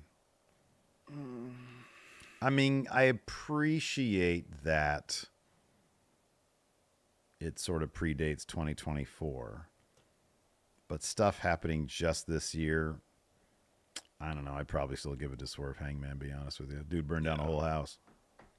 So Wrestle Purist did tweet out SmackDown will be given an extra hour on USA Network and Raw moves to Netflix in January, and the source is WrestleVotes Radio. WrestleVotes has a radio station? Apparently. Interesting. So that's a WrestleVotes thing. WrestleVotes is, I mean, they have their, like, they, I think, broke the Saturday Night Main Event thing. So if there's any programming related stuff. They've gotten things right before. So here, I'll see if WrestleVotes actually tweeted about it. Well, January, we got an extra hour to add to our schedules. Where are we going to take the extra hour off now? Certainly not from basketball, I'll tell you what. Goodbye, NXT. After that, we had, let's see here, JC Jane versus Lola Vice. That's just to motivate Jada Parker's ascent, though, because she's awesome. Yeah, between her and Lola Vice, man, they got some good pieces there. Like, they really for the women's do. They division. really do. This backstage bit between Tony and Rizzo was really good. Yeah, Rizzo after. You know, Sorry. dude, this is the exact kind of thing you need that presentation mix up. Because imagine if this was done 2 angles. You know, you got 2 handhelds on either side of this person, so you're doing the 3/4 view with the person's shoulder muddying the frame, right? Film it like a fucking movie. Yep. You could do that live. Yeah, it takes 2 cameras. Dude, like, that could have been so much more powerful. You got 1 camera and 2 people are just sort of awkwardly at 3/4 position. It kind of kills the drama. She did a great job. It was fantastic. But even like the bit that preceded this, where he was like, "I'm afraid, okay, dude, let's get kind of a fly on the wall type thing. You can have a camera a little bit closer and fly on a wall, but like backstage, dim the lighting. He wants to be alone. Make these scenes. I think you can make these scenes more powerful." I think so too. I agree 1,000%. 1,000%. Anyway, she gave a great kind of like pep talk to Tony. She says, I'm afraid too, but it doesn't matter what we think, it matters what you think. She says, you're afraid you're going to lose, afraid to be remembered as a coward. When it's all said and done, no matter what, you'll always have the family. She says, I know that you want another shot at Oba, don't you? And Tony says, yeah, I do. Rizzo says, let's do it. And Tony says, but what if I lose? Rizzo says, well, then you lose, but you did it through the fear. The family believes in you, but you have to believe in yourself. And Tony's like, all right, let's do it. I believe in D'Angelo. What if the family doesn't stand behind him, Steve? Oh, there's a million ways. They could. Because Tony showed weakness. Oh, I don't know about that.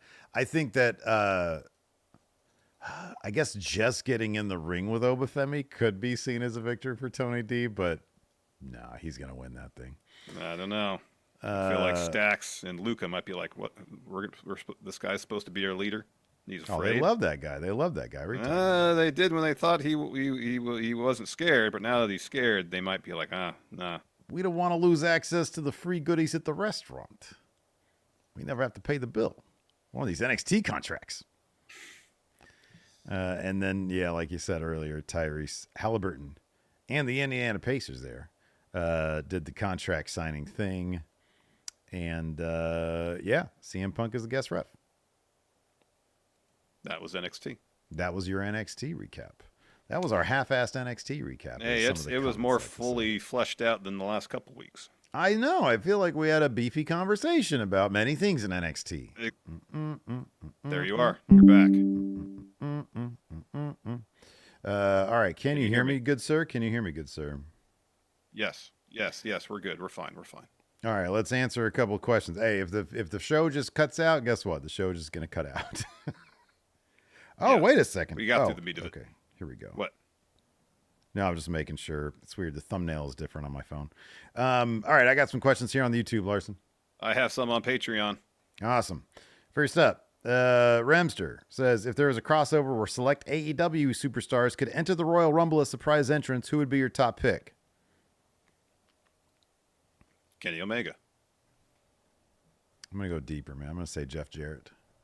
All right. But he comes out to Be My Baby tonight. There you go. Yeah. Lord... dude, it's Scapegoat. Oh, there you go. Good. Well, CM Punk is the only one in there. Yeah, Scapegoat. that's awkward. Real Glass, Crimea River. Lord Ziffer says, I've been out of the loop lately, so I may have missed this. Was said, but are you guys going to SmackDown? No. Somebody on, I don't know, one of our comment threads, one of our threads of something, was like, here's the question. I'll pose it to you. Couldn't you just write off a trip to a live event? And when he said write off, he also said you could basically pay for it, like making content out of it, like vlogs and whatnot. Yeah. Yeah, we could totally do that. Yeah. Larson is pretty firm. We have done that. He's pretty firmly anti going to tapings now. Yeah. Yeah. Well, yeah, large wrestling shows. I don't think I'd do a pay-per-view either. Okay. So yeah, I would enjoy it. Yeah. So much of televised television is tailored to be watched on TV, not live. And so it's a much more enjoyable experience following the stories, watching the matches on TV as opposed to live. It doesn't honestly, like, I'm not as firmly anti as you are. That being said, I feel like I've been to enough.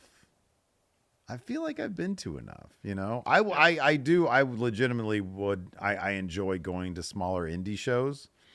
But even that is just sort of like, they just sort of come and go. And it's like, oh shit, I wouldn't have mind going to that show. So yeah, like we have, like you said, but it's not as enjoyable as it used to be. Yeah, it's not. Alex Foster says, if you guys were signed to AEW, were given specific instructions to be more of a time vampire than Jericho, what would your gimmick be? Wow, that's tough. I mean, probably reading the works of William Shakespeare. James Joyce. There go out there and read Ulysses. Beowulf. Read some Beowulf. That's not James Joyce work. That's an epic poem. No, I didn't say it was. Yeah. I'm aware of that. Yeah, I'd read Beowulf. All right. The epic poem Beowulf. Yeah, wait, where was trying to think what language was Beowulf originally written in. Got to read it in the original language. You're right. That's a great point. Yeah. Oh, it's Old English, so it'd probably be really different. It'd be really weird English. Yeah. Yeah. Did they make a movie on Beowulf? They did. Robert Zemeckis. Yeah, it was like a weird capture thing, right? Yeah. So it was written somewhere between 700 and 1000 AD. So it's probably like, here's a page of a manuscript of it. And they don't even know who wrote it, right? Isn't that? No, I don't think so. Author unknown, that's right, yeah. Yeah, and it looks all, this is in Old English. It looks a lot different than New English. Oh, yeah, big time. I mean, if you go back to if you time travel to like 1700 and before, you barely can know like what the hell people are saying. Yeah. Like you'll have some kind, you might be able to get by, but yeah, it's pretty difficult. Jimmy Thomas says, barring injury, where do you see Nick Wayne and Javon Evans in 10 years? I need to see a bit more from Nick Wayne from a personality perspective, character perspective. Yeah, I agree. I think Javon's going to be pretty high up the roster. Yeah, Javon, he can do it all. I think, yeah. It depends. I mean, with Javon, it's going to depend on what I mean, look, if you want to be real about it, it depends on what WWE is going to be pushing in 10 years, body size wise. Sometimes I like just the bigger dudes. If that becomes less of a thing, then I think his ceiling is pretty high, but you never know. Fry Daddy says, if you had to replace a top star in one company with a top star from any other wrestling company, who would you swap without making either company look like they downgraded? Drew McIntyre for the Beast Mortis. I was trying to find a way to send PCO to WWE and who Impact would get or TNA would get back. Oh, Drew McIntyre. All right. What's Drew Galloway doing in the Impact Zone? Huh? Again. Yeah. Tonga Loa for. It's got to be like a main event talent if you're trading away Tonga Loa. Right, it'd be like Tonga Loa for Kenny Omega and. Swerve Strickland. Luis asks, what's in the back of the Scapegoat mobile? There's been pictures. Yeah, he sent me, I think Anna Jay's posted pictures on social media of the setup back there. Yeah. A lot of farts, probably. Yeah, just probably. Sit there beefing. Patrick Cheeseman says, if Going In Raw was going to get a TV deal, what demands would you put in the contract? Mondays and Fridays off. Yeah. Good money. Double money. Yeah. Favored nations clause. There we go. Nikyle says, what's the likelihood Drew McIntyre will beat the crap out of special guest ref CM Punk in Chicago on the CW? That's what they should do. Oh, they should totally. You want $1 million? Advertise that's going to happen as a surprise. Yeah. Drew McIntyre beats the shit out of CM Punk in his hometown. Next week on the CW. Yeah. Wow. Sorry, go ahead. John and Alistair voices. Can you guys power rank the best limbs/extremities you'd like to see get worked in a match? What's your favorite working of limb? Or any part of the body? The extremity I like worked the most is whatever makes sense to prevent that wrestler from hitting their finisher. Because it makes all the sense in the world. Like whenever someone works Gunther's hand because they don't want to do it, I know chops aren't his finisher, but it's a devastating part of his offense. They work Gunther's hand so he can't chop as effectively. Makes sense. I like it. Remember that WWE pay-per-view where they just work shoulders every match? Yeah, it was SummerSlam. That wasn't that long ago. Shoulder every slam. match, someone ran to the post with shoulder. Every match, people work shoulders. It's like, is this a rib? No, it's a shoulder.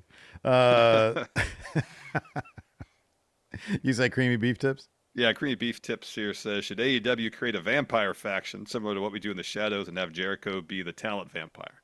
So he'd be the Colin Robinson, the energy vampire. Yeah, I think that works. That definitely works. Who else? Who would be Nandor the Relentless?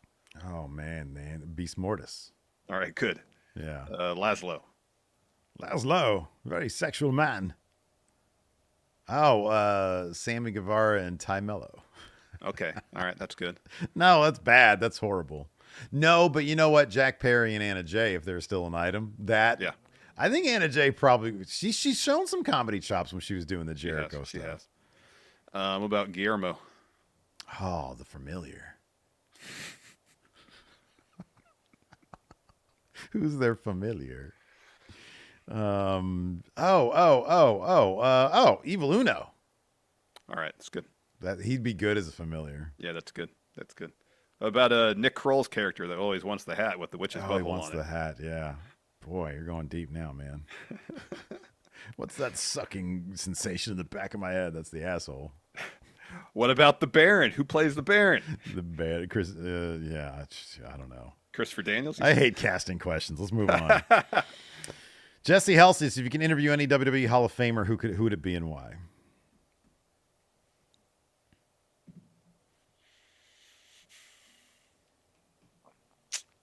I'd interview an Undertaker. Find out if Sid pooped. Undertaker would be a good interview, man. Yeah, probably. He'd do. He'd be like, "Hey, Undertaker, reach out to Undertaker people and be like, hey, you're always at the number one on the chartable podcast charts. We're always hovering between number 15 and 22. You know, any collaboration helps your show get even bigger. Undertaker wins again, Steven Larson win again. Let's do collab. Let's do Bret Hart. Let's interview Bret. Yeah, that'd be awesome too. I'll be honest with you. Be great. I'd be like, Bret, explain to me why WrestleMania 9's finish was a bad thing. All I have to say is, talk to me about Goldberg. Fill an hour's worth of content right there. Because I'm going to try to lay the case out to him that WrestleMania 9's finish was a success. It was a good thing. You want this interview to be a disaster then? Clearly. You going to bring up added value for the European tour? Are you going to bring that up? I'm just going to say the crowd popped big. Oh, and that means it was good. Yes! That's what you're supposed to do. Pop the crowd. Forbes says, do you think they're doing Danielson versus Mox now because Danielson needs to have surgery sooner than later? Yup. Well, yeah, but also I think they feel like that's an interesting story to tell. That's why they're doing it now. I think they're if it's strictly this is why. This is what they're doing. Once Danielson won the title, okay, what can you give us? I can give you these dates here, but then I got to do this thing. I'm done. All right. We didn't know in advance. We stupidly booked Darby to be the world champion title contender while he's contending for Jack Perry's title too. So we kind of booked ourselves into a corner. So now we know these dates. You really want the Nigel match. Let's shoehorn that in somewhere. Yeah, I think they're just sort of lining everything up, and Mox makes sense. Yeah. Yeah. It's possibly one of the more intriguing stories I can tell. Well, Danielson's champ, possibly. I don't know where it's going to go. It could be a disaster. Who knows? Watch, Danielson's going to wrestle for another year and a half because he's been leaning into the neck surgery thing a lot. I do think that the strangeness of like all this shit just being changed up, I do think it's because they realize they've got limited dates left. It just makes sense.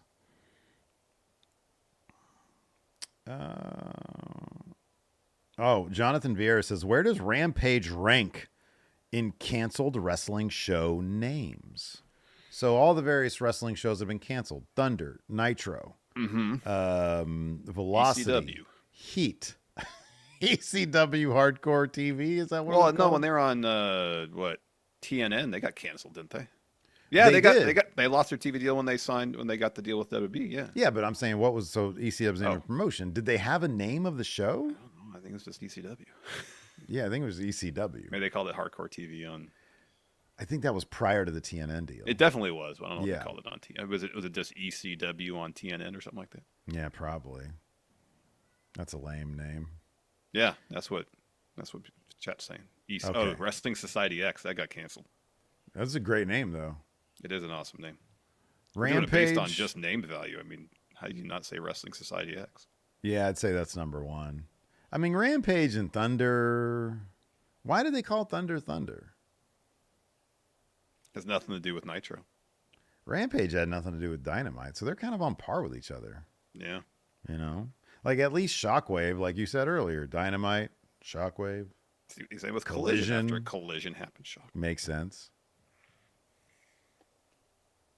So I'm going to put Rampage. I was never a big fan of the name Rampage. So I'm going to put that kind of low on the list. It's not as good as Wrestling Society X. It's not as good. It's probably just above ECW and TNN. Because that's just uninspired. It is. Yeah. Where was the name? I need a name. Anyways, that's going to do it for the show today, everybody. Thanks for tuning in. We appreciate it. Look, we gave them an hour and 45 minutes of just pure quality. I'm so hungry. And you're starving too, yeah. Yes, I am very hungry. All right, everybody. Till next time, we'll see you guys around.